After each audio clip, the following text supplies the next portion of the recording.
नमस्कार दोस्तों, मैं विजय सिंह आप सबका बहुत स्वागत करता हूं दिग्विजय इकोनॉमिका में।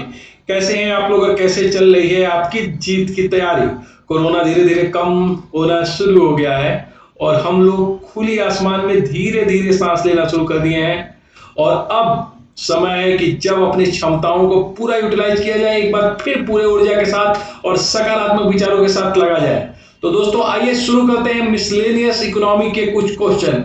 आजकल मैं अपने गांव पे हूँ, ग्रामीण परिवेश में रह रहा हूँ, बड़ा अच्छा एंजॉय कर रहा हूँ, तो वो वाली वीडियो जो मैं कैमरे से बना रहा हूँ वो शूट नहीं कर पा रहा हूँ। तो आइए कुछ एमसीक्यू को मिलकर करते हैं सॉल्व और पूरी तरीके से पूरे कंसंट्रेशन के साथ कुछ इंपॉर्टेंट क्वेश्चन को आप आइए और सुनिए। Question number 1, unemployment not measured as.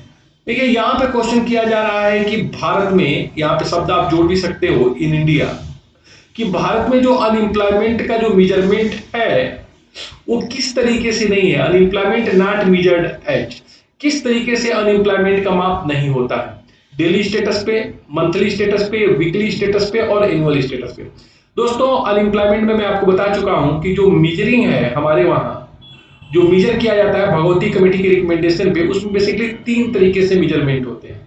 एक जो होता है यूजुअल स्टेटस, एक होता है यूजुअल स्टेटस पे अनएम्प्लॉयमेंट का मेजरमेंट, दूसरा होता है वीकली स्टेटस पे और तीसरा होता है डेली स्टेटस पे। 3 तरीके से हमारे वहां अनएम्प्लॉयमेंट का मेजरमेंट होता है। जो यूजुअल स्टेटस है, सामान्य स्तर बेरोजगारी जिसको हिंदी में कहते हैं, इसमें देखते हैं कि एक साल के रिफरेंस पीरियड में क्या सिचुएशन है। क्या कोई बंदा, कोई व्यक्ति 183 डेज से कम या फिर ज्यादा काम करता है। अगर वो 183 दिन से अधिक काम करता है तो उसे हम यूजुअल स्टेटस पे या एनुअल स्टेटस पे एम्प्लॉयड बोलते हैं। और रेफरेंस पीरियड अगर 7 दिन ले लेते हैं और किसी दिन वो 1 घंटे भी काम करता है तो उसे वीकली स्टेटस पे एम्प्लॉयमेंट बोलते हैं। और डेली स्टेटस में रेफरेंस पीरियड 7 दिन होता है और प्रत्येक दिन में इसमें आवर्स में देखते हैं कितना घंटा काम किया। तो भारत में जो मेजरमेंट है दोस्तों वो 3 तरीके से, एक यूजुअल स्टेटस, वीकली स्टेटस और डेली स्टेटस। यूजुअल स्टेटस का मतलब आप एनुअल समझिए, क्योंकि इसमें जो रेफरेंस पीरियड है वो 365 डेज है। दूसरा है वीकली स्टेटस, 7 डेज पे देखते हैं, और एक है डेली स्टेटस जिसको भी हम पर डे बेसिस पे देखते हैं कि कितने आवर्स काम किया। भारत में मंथली स्टेटस पे किसी तरीके से, मासिक स्तर पे किसी भी तरीके से बेरोजगारी की माप नहीं होती है। तो ये क्वेश्चन बहुत बार पूछा गया है कॉम्पिटिटिव एग्जाम में। ध्यान रखिएगा कि भारत में जो अनएम्प्लॉयमेंट का मेजरमेंट है वो मंथली लेवल पे नहीं होता है। कोई ऐसा मेजर नहीं है जो कि मंथली लेवल पे मेजर करे। फिर देखिए डिसगाइज्ड अनएम्प्लॉयमेंट डिफाइंड। देखिए ये प्रश्न भी बहुत पूछा जाता है कि प्रच्छन्न बेरोजगारी को परिभाषित किया जा सकता है। आपने सुना होगा डिसगाइज्ड अनएम्प्लॉयमेंट, जिसको हम प्रच्छन्न बेरोजगारी कहते हैं, या कई बार आप हिंदी में इसके लिए शब्द छद्म बेरोजगारी भी समझते हैं। कई जगह इसके लिए शब्द छिपी बेरोजगारी भी लिखी जाती है। तो डिसगाइज्ड अनएम्प्लॉयमेंट को कैसे परिभाषित किया जाता है। आउट ऑफ वर्कफोर्स अनएम्प्लॉयमेंट, ऐसा अनएम्प्लॉयमेंट जो आउट ऑफ वर्कफोर्स है, इसका मतलब जो है 15 वर्ष से कम आयु वाले या फिर जो 64 से ज्यादा आयु वाले लोग बेरोजगार हैं, उनके लिए यूज किया जाता है। एग्जिस्ट ओनली इंडस्ट्रियल रीजन, क्या ये सिर्फ औद्योगिक क्षेत्रों में पाया जाता है, दूसरा विकल्प। तीसरा है सम वर्कफोर्स व्हिच है जीरो मार्जिनल प्रोडक्टिविटी, और चौथा है ओल्ड एज अनएम्प्लॉयमेंट। देखिए सही आंसर इसका सी है। डिस्गाइज्ड अनएम्प्लॉयमेंट बेसिकली एलडीसी की भारत जैसे देशों की एक बहुत बड़ी विशेषता है। इसके ऊपर क्वेश्चन आप देखिए हमेशा पूछा जाता है। डिस्गाइज्ड अनएम्प्लॉयमेंट, मैंने कहा कि भारत जैसे देशों की एक बहुत बड़ी विडंबना है। और ये डिस्गाइज्ड अनएम्प्लॉयमेंट विशेषकर आप देखेंगे एग्रीकल्चर एरिया में पाया जाता है। यहां पे आप देखेंगे कि बहुत बड़ी संख्या में वर्कफोर्स है और लोगों के लिए काम कम है। ऐसे में एक काम को, जिसमें मान लीजिए किसी काम को 10 लोग कर सकते हैं, तो वहां पे 15 लोग लगे हुए हैं। आज का मतलब अगर 5 लोग को यहां से क्विट कर दिया जाए तो भी जो टोटल प्रोडक्टिविटी है, टोटल प्रोडक्शन, उसमें किसी तरह का प्रभाव नहीं पड़ेगा। तो ऐसी डिस्गाइज्ड अनएम्प्लॉयमेंट जिसमें जो है आवश्यकता से ज्यादा लोग लगे हैं, मतलब जिस काम को कम लोग कर सकते हैं उससे ज्यादा लोग लगे हैं, उसको हम प्रच्छन्न बेरोजगारी कहते हैं।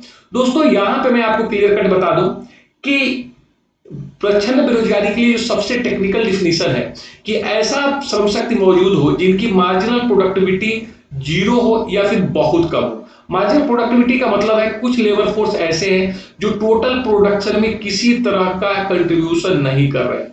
मतलब total production n minus total production n-1। मतलब मान लो कि मार्जिनल प्रोडक्टिविटी जीरो का मतलब क्या हुआ कि जो 20 लोग काम किए और 30 लोग काम किए, तो टोटल प्रोडक्टिविटी आप देखेंगे जो 10 लोगों की है ना वो शून्य है, उसको किसी तरह से टोटल में किसी तरह की चेंज नहीं कर पा रहा है। तो ऐसे में हम कहेंगे कि प्रच्छन्न बेरोजगारी ऐसी बेरोजगारी है जिसमें कुछ लेबर फोर्स ऐसे एग्जिस्ट करते हैं जिनका मार्जिनल प्रोडक्टिविटी शून्य है। मार्जिनल प्रोडक्टिविटी का मतलब है जो कि टोटल प्रोडक्टिविटी में किसी तरह का परिवर्तन नहीं कर पा रहे हैं, किसी तरह का परिवर्तन नहीं कर पा रहे हैं। 10 लोग थे और प्रोडक्शन कर रहे थे 10 क्विंटल का, 15 लोग आ गए और प्रोडक्शन अभी भी 10 क्विंटल का है, तो देखिए टोटल प्रोडक्शन में किसी तरह का चेंज नहीं हुआ। इसी को हम बोलेंगे कि मार्जिनल प्रोडक्टिविटी जीरो है। फिर देखिए क्वेश्चन पब्लिक फाइनेंस से मैंने एक बनाया हुआ है कि example of pure public goods. देखिए जब आप पब्लिक फाइनेंस पढ़ते हैं तो उसमें कई तरह के गुड्स के बारे में पढ़ते हैं।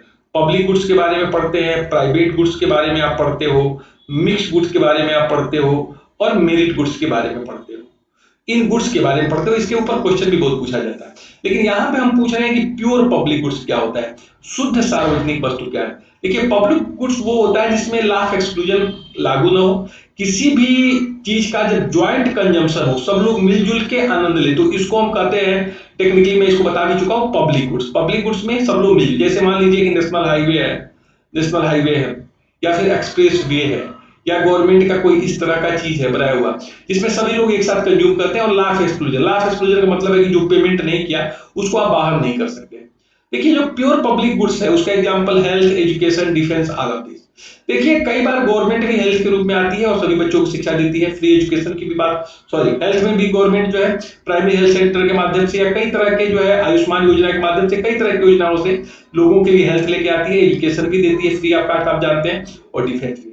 लेकिन जो सबसे प्योर की बात आप कहेंगे जो किसी तरह का डिस्क्रिमिनेशन है वो डिफेंस है। डिफेंस को हमेशा प्योर पब्लिक गुड्स माना जाता है। यद्यपि आप देखेंगे जैसे कि मैंने कहा कि नेशनल हाईवे हो गया, एजुकेशन हो गया, तो ये सब जैसे हेल्थ है, एजुकेशन है, ये प्योर आप इसलिए नहीं कर सकते हैं क्योंकि ये मिक्स में आ सकता है, क्योंकि इसमें आप देखेंगे कि प्राइवेट कल्चर भी एग्जिस्ट करता है, तो इसको आप जो है प्योर नहीं कहेंगे। प्योर एक डिफेंस है जो गवर्नमेंट के हाथ में है और पूरी तरीके से सबको दिया जाता है, किसी तरह के इसमें अंतर नहीं किया जाता।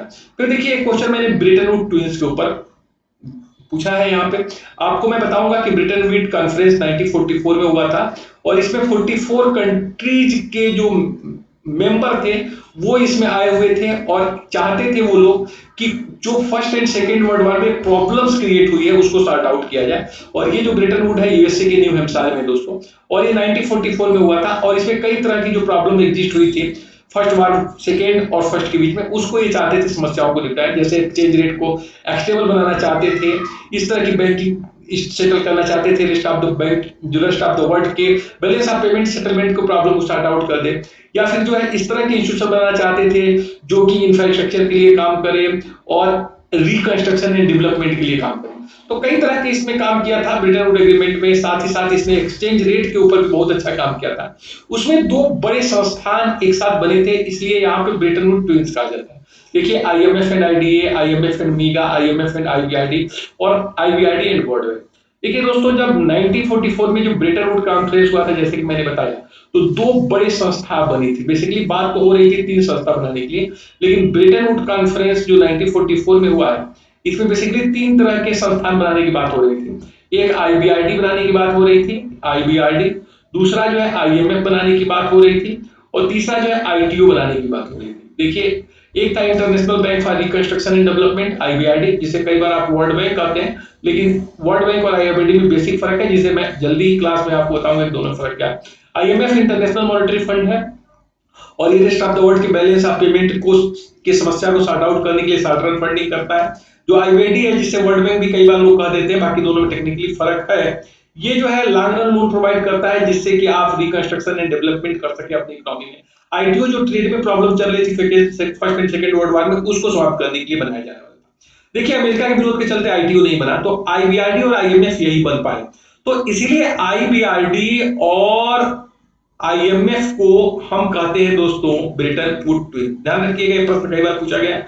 ब्रिटेन वुड ट्विंस जब हम कहेंगे तो इसका सीधा सीधा मतलब होता है, इसका सीधा सीधा मतलब होता है आईएमएफ और आईबीआईडी, यही इसका सही विकल्प है, विकल्प नंबर सी, आईएमएफ और आईबीआईडी को ब्रिटेन वुड ट्विंस कहते हैं।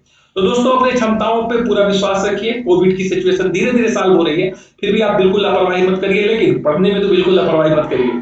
आपका करियर बनाना परम उद्देश्य है, अपने करियर को बनाने में पूरी ताकत झोंक लीजिए। आइए एक बार फिर से हम लोग एकजुट होते हैं, मिलकर करते हैं तैयारी, कुछ अच्छा करते हैं, कुछ बड़ा करते हैं, कुछ करके दिखाओ, कुछ बन के दिखाओ। Thank you so much for watching Digvijay Economica. God bless you dear friends.